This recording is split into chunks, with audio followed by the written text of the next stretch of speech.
All right, good afternoon. The time is 4 p.m., 18 seconds. It is July 30th, 2024. This is a special meeting of the Argyle ISD Board of Trustees. At this time, we will determine if a quorum is present.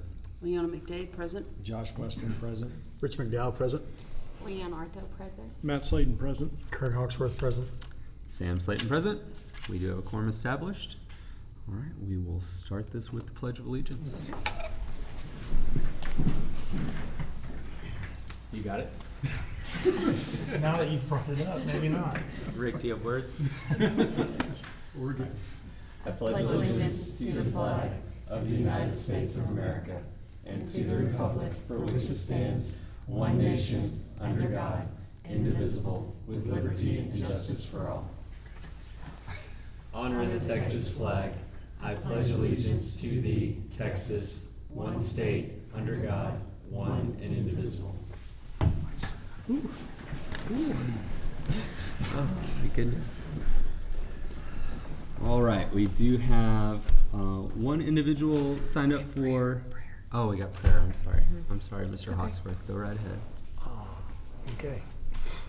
Dear Lord, thank you for this time today. Please be with us as we do things that honor you and not honor ourselves. Please be with the staff as they get ready to start a new school year, with every teacher, every student, and help them draw closer to you. In your name, amen. Amen. Thank you. All right, we do have one individual signed up for public speaking. We'll go ahead and read real quickly, and then we'll get started with that. All right. We will now move into public forum portion of today's special meeting. Please note that board policy requires speakers to sign up in person before the meeting is called to order. During this portion of the meeting, board members will listen to comments, but as the designated spokesperson, only the president may respond to the speaker if needed and refer concerns to the appropriate administrator. Speakers can comment on agenda items, but trustees will not be able to discuss the items until they are before the board during the meeting. During special meetings, such as today, speakers can only comment on agenda items. Board policy BED local provides the presiding officer the ability to adjust the time allotted per speaker for effective meeting management. Pursuant to that policy, an individual's comments to the board at today's special meeting shall not exceed 5 minutes. The presiding officer may reduce the allotted time for each individual to speak to no less than 1 minute for effective meeting management. Speakers are not allowed to receive time from other individuals. Today, each speaker will receive 5 minutes. Specific complaints about individual district personnel are to be processed through the district's grievance policies as set out in district policies DBA, FNG, and/or GF. Speakers are not permitted to refer to individual students or employees by name during the public comment period. Additionally, if you have a pending grievance that may come before the board in a level 3 hearing, please refrain from addressing the topic of your grievance except through the grievance process. Per board policy BED and this board's operating procedures, the board will not allow disruption of the board meeting by members of the public if, after one warning from the presiding officer, any person continues to disrupt the meeting by words or actions, the person will be removed from the meeting. Whew. All right. There you go. I feel like I almost have it memorized. All right, Ms. Spiegelberg.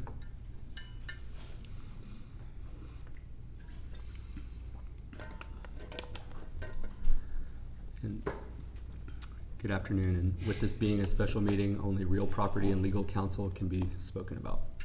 Yes. Thank you. Time is yours. Thank you. I want to put into the record the letter that I had my attorney send the district so that it is on the public record. I'm not going to read the whole thing since I only have 5 minutes. As you know, the school board approved the adoption of a 10-year strategic growth plan on January 17th, 2023. The growth plan included elementary, middle, and high school growth strategies and priorities, including the district splitting into 2 separate 9 through 12 grade high schools. According to School Board President Sam Slayton, the growth plan is a living document that serves as a guide to address the future growth needs of Argyle ISD. To support the growth plan, Argyle ISD held a bond election on May 4th, 2024. The 2024 bond election was rejected by the voters, denying the school board's attempt to raise $512 million to fund new construction, capacity, capital improvements, and technology acquisition across 3 propositions. The 2024 bond election went to the voters after repeated instances of the school board refusing to provide the necessary projections to ensure voters that the growth plan and the requested bond funds were necessary. The voters specifically rejected propositions A and B, which would have directly funded portions of the growth plan, including the construction of new sports complexes, middle school, and an elementary school, as well as campus capacity projections and land acquisition. Despite the rejection of the school board's growth plan and the bond package posed to support it, the school board on May 16th informed the community that it had nevertheless intended to proceed with the same growth plan strategies the voters expressly rejected less than 2 weeks prior. Specifically, the school board, despite the voters' explicit rejection, intends to split Argyle ISD High School into 2 campuses without the bond funding it previously claimed was necessary.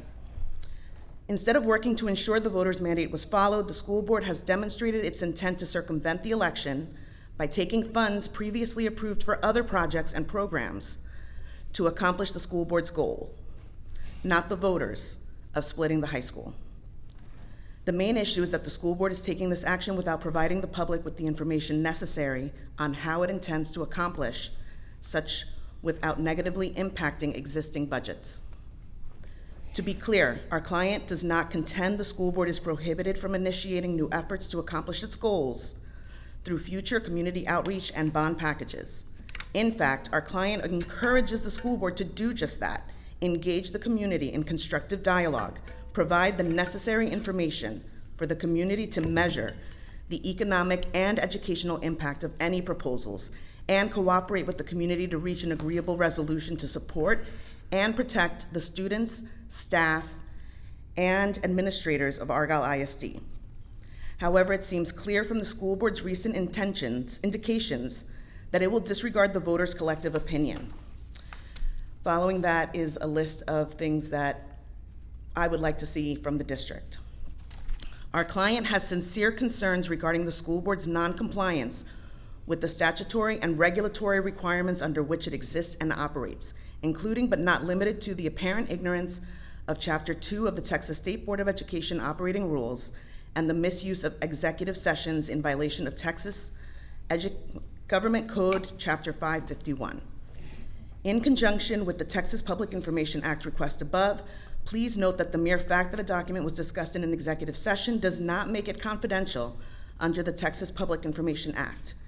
In addition to the Texas Public Information Act request, this letter is to serve as a formal notice that while our client welcomes continued engagement regarding the substance of the growth plan and the agreeable means for accomplishing the outcome collectively desired by the community, the school board is demanded to strictly comply with its legal obligations. If the school board demonstrates non-compliance with the provisions governing its existence and operations, our client reserves the right and intends to exercise any one or more of the remedies available to her at law or in equity, including filing a lawsuit against the school board and/or its trustees seeking injunctive relief and recovering attorney's fees. I just wanted to make sure that that was on the record. This is very important to me. It's something I've spoken about for over a year now. Thank you. Can you share with me when that letter was sent to the district? We have not received it. It should have been sent on Friday from Dallas. We have not received anything. Okay, well just then for you the should be record. receiving it very soon. Yeah, just wanted to let you know that's not been received by the district, so that is not part of what we're discussing Okay, today. I'm sorry, I thought you would have received it by No, now. we have All not. right, Mhm. thank you. Thank you. Thank you. All right, this time there is no action to be taken. It is 4:09 p.m. We will adjourn to executive session. When we come back for closure, there will be no action taken on anything. Thank you. Okay.